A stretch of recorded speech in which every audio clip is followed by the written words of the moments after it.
বিশালভাবে পালন করা হচ্ছে এবং আসানসোল দক্ষিণেও সেই কর্মসূচি নেওয়া হয়েছে। বিভিন্ন জায়গায় রামের পুজো, মিছিল, একদম উৎসবের মহল। খুব আনন্দ করে সবাইকে নিয়ে আমরা রামনবমী পালন করি। আপনার ভূমিকা ওই দিন কি?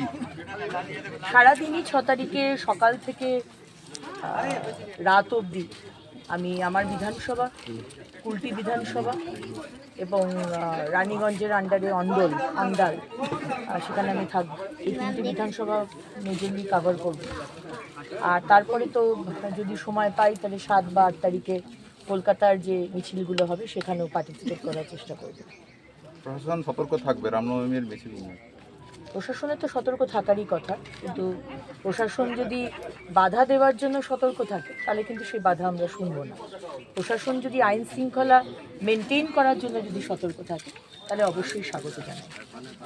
তৃণমূল কিছু করবে না, তবে রামনবমীতে সামনে রেখে কেউ কোনো রাজনৈতিক ফায়দা তোলার চেষ্টা করবে না, সাধারণ মানুষকে এমনই বার্তা দিয়েছেন। গুজবে কান দেবেন না বার্তা দিয়েছেন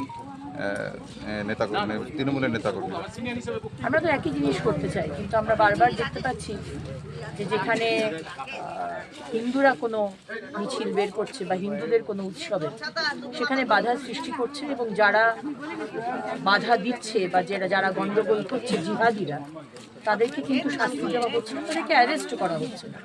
উপরন্তু দেখা হচ্ছে যারা হিন্দুরা যারা অত্যাচারিত হলো তাদেরকে জেলে ভরা হচ্ছে এবং মোথাবাড়িতেও আমরা একই জিনিস দেখলাম। সুতরাং এখানে আমাদের দৃঢ় বিশ্বাস যে মুখ্যমন্ত্রী রাজনীতি করার জন্য তৃণমূল এবং মুখ্যমন্ত্রী মমতা বন্দ্যোপাধ্যায় তারা ঝামেলা করার চেষ্টা করবে।